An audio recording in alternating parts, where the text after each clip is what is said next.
जय हिंद दोस्तों, रक्षित करना के चैनल में आपका स्वागत है। दोस्तों कैसे हैं आप? उम्मीद करता हूं कि आप अच्छे होंगे। दोस्तों आज के इस वीडियो में मैं बात करूंगा 8वें वेतन आयोग के फिटनेस फैक्टर के बारे में और मिनिमम पे के बारे में।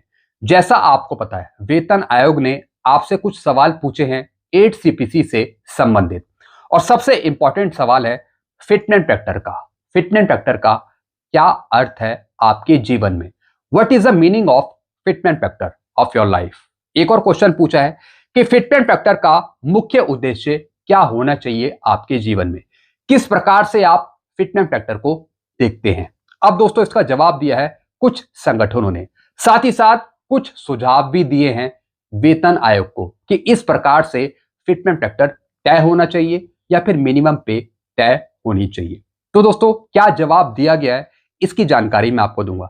आज का वीडियो बहुत ही इंपॉर्टेंट है आपके लिए कि किस तरीके से सुझाव दिए गए हैं 8 सीपीसी के फिटनेस फैक्टर बढ़ाने को लेकर या फिर मिनिमम पे बढ़ाने को लेकर। सारी जानकारी मैं आपको दूंगा। साथ ही साथ दोस्तों मैं आपको एक टेबल भी समझाऊंगा। ये टेबल है मिनिमम पे की टेबल। किस तरीके से 7 सीपीसी में आपको 2.57 फिटनेस फैक्टर दिया गया पुरानी वस्तुओं के दाम लेकर, और किस तरीके से आपकी मिनिमम पे निकाली गई 18,000 रुपए।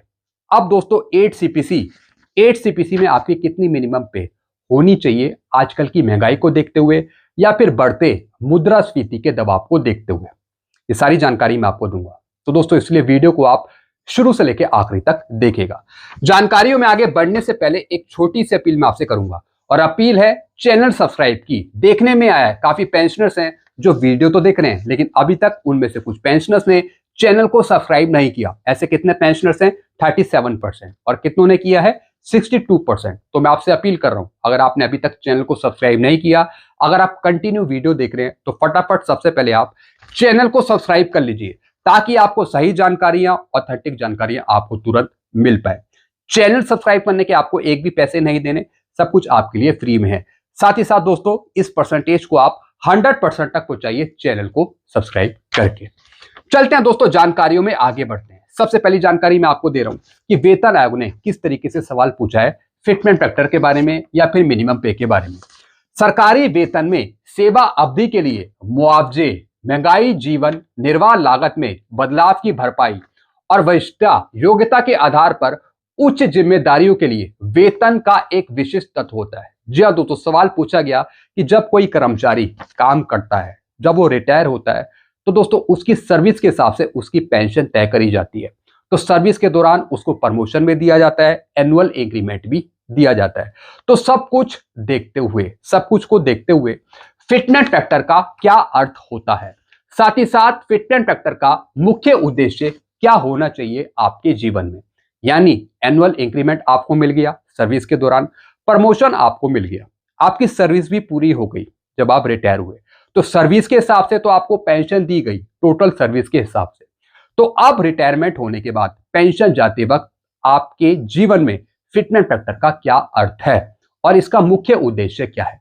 अब दोस्तों यहां पर संगठनों ने क्या जवाब दिया कि फिटनेस फैक्टर का उद्देश्य मुद्रास्फीति और संरचनात्मक विकृतियों के कारण हुई वास्तविक आय हानि की भरपाई करना होना चाहिए। जी हाँ दोस्तों, फिटनेस फैक्टर का एक उद्देश्य होना चाहिए कि जो बढ़ती मुद्रास्फीति का दबाव है उसे कम किया जाए फिटनेस फैक्टर को बढ़ाकर, और मुद्रास्फीति के दबाव को देखते हुए जो आपको हानि हो गई है उस हानि को हटाया जाए फिटनेस फैक्टर को बढ़ाकर। यानी दोस्तों मुद्रास्फीति के कारण जो हानि हुई है उस हानि की भरपाई की जाए फिटनेस फैक्टर ज्यादा देकर। पेंशन भोगियों के लिए मूल पेंशन में सार्थक वृद्धि सुनिश्चित करने के लिए एक समान और पर्याप्त फिटनेस फैक्टर लागू किया जाना चाहिए। जी हाँ दोस्तों, संगठनों ने जवाब दिया है, सुझाव दिया है कि पेंशन भोगियों के लिए मूल पेंशन में सार्थक वृद्धि सुनिश्चित करने के लिए एक समान पर्याप्त फिटनेस फैक्टर होना चाहिए। जैसा आपको पता है 7 सीपीसी की पे मैट्रिक्स में आपको अलग अलग फिटनेस फैक्टर दिए गए। सिपाही, नायक, हवलदार को दिया गया 2.57, नायब सूबेदार मेजर को दिया गया 2.62, ऑनरी लेफ्टिनेंट, ऑनरी कैप्टन को दिया गया 2.67, अधिकारियों को दिया गया 2.68 या फिर 2.71 या फिर 2.82। तो दोस्तों अलग अलग फिटमेंट फैक्टर यूज करे गए 7 सीपीसी की पे मैट्रिक्स में, लेकिन पेंशन पे सबको एक ही फिटमेंट फैक्टर दिया गया, दैट इज 2.57। तो दोस्तों ये अपील करी है, सुझाव रखा है कि 8 सीपीसी की पे मैट्रिक्स में पेंशन पे सबको एक ही फिटमेंट फैक्टर दिया जाए, समान फिटमेंट फैक्टर दिया जाए 8 सीपीसी में। तो दोस्तों ये सुझाव रखा है। फिर दोस्तों क्या लिखा है, डॉक्टर वॉलेस एक्रोइड के फॉर्मूले के अनुसार 7 सीपीसी के आधार पे फिटमेंट फैक्टर की गणना के लिए हाइब्रिड प्रणाली तथा स्थिर सापेक्ष आय पद्धति और 5 सीपीसी के आधार पे फिटमेंट फैक्टर की गणना पे विचार किया जाना चाहिए। जी हाँ दोस्तों, यानी कि दोस्तों फॉर्मूले बदलने की डिमांड करी है। 7 सीपीसी में आपकी मिनिमम पे थी 18,000 रुपए। जी हाँ दोस्तों, ये 18,000 मिनिमम पे आपकी कैसे तय करी गई थी, डॉक्टर एक्रोइड फॉर्मूले के अनुसार, जिसमें वस्तुओं के दाम लिए गए जो हम घर बार में वस्तुएं यूज करते हैं। तो दोस्तों उसके यहाँ पे प्राइस यूनिट लिए गए, साथ ही साथ 3 फैमिली यूनिट इंक्लूड करी गई 7 सीपीसी की मिनिमम पे बनाने के लिए, 18,000 बनाने के लिए। और दोस्तों इसमें डीएडीआर इंक्लूड करा गया 125%, जो पहले था 7 सीपीसी में। उसके आधार पे फिटमेंट फैक्टर आपको दिया गया 2.57। तो दोस्तों ये डिमांड करी है कि आजकल की महंगाई को देखते हुए या फिर मुद्रास्फीति के बढ़ते दबाव को देखते हुए मिनिमम पे ज्यादा होनी चाहिए। साथ ही साथ दोस्तों जो पहले वस्तुएं ली गई, आइटम्स लिए गए, तो दोस्तों अब ये आइटम्स बढ़ चुके हैं 1/1/2026 से। जी हाँ दोस्तों, तो दोस्तों यहाँ पर कुछ और चीजें भी यहाँ पे ऐड करी जाएं मिनिमम पे को बढ़ाने के लिए या फिर फिटमेंट फैक्टर को बढ़ाने के लिए। फिर दोस्तों आगे क्या लिखा है, फिटमेंट फैक्टर की गणना करते समय निश्चित उपभोग्य जैसे कि वस्तुएं, इंटरनेट का शुल्क। जी हाँ दोस्तों, पहले इंटरनेट का शुल्क, इंटरनेट का जो खर्चा है वो नहीं जोड़ा गया था 7 सीपीसी की मिनिमम पे बनाने के लिए। जी हाँ दोस्तों, इसमें इंटरनेट का खर्चा शामिल नहीं है। साथ ही साथ जो मेडिकल एक्सपेंसेस है, जी हाँ दोस्तों, जो मेडिकल का खर्चा है वो भी इसमें नहीं जोड़ा गया था। तो दोस्तों अब डिमांड करी जा रही है कि मिनिमम पे को बढ़ाने के लिए 8 सीपीसी की जो वस्तुएं हैं वो ज्यादा हो, जैसे कि इंटरनेट का खर्चा हो गया या फिर दोस्तों स्वास्थ्य बीमा प्रीमियम पर होने वाले खर्च हो गए, तो यह शामिल किया जाना चाहिए। प्रति परिवार उपभोग इकाइयों की संख्या 3 की बजाय 4 होनी चाहिए। जी हाँ दोस्तों, मिनिमम पे बनाने के लिए 7 सीपीसी में 3 फैमिली यूनिट को इंक्लूड करा गया था। तो दोस्तों अब परिवार की इकाइयां भी बढ़ गई हैं, माता पिता को इंक्लूड करके 4 से 5 फैमिली यूनिट इंक्लूड करी जाए 8 सीपीसी की मिनिमम पे बनाने के लिए, जिससे फिटमेंट फैक्टर 3 से ऊपर तक जा सकता है। तो दोस्तों ये सुझाव रखे हैं। फिर दोस्तों आगे क्या लिखा है, कुछ मुख्य सुझाव और दिए हैं वेतन आयोग को, जैसे कि प्रति परिवार उपभोग इकाई को 4 माना जाए, यानी कि जो फैमिली यूनिट है वो 3 की जगह 4 फैमिली यूनिट इंक्लूड करी जाए। तो दोस्तों महंगाई बढ़ गई, मुद्रास्फीति का जो दबाव है वो भी ज्यादा बढ़ गया है। तो दोस्तों महंगाई को कंट्रोल करने के लिए, मुद्रास्फीति के दबाव को कम करने के लिए फैमिली यूनिट को ज्यादा बढ़ाया जाए।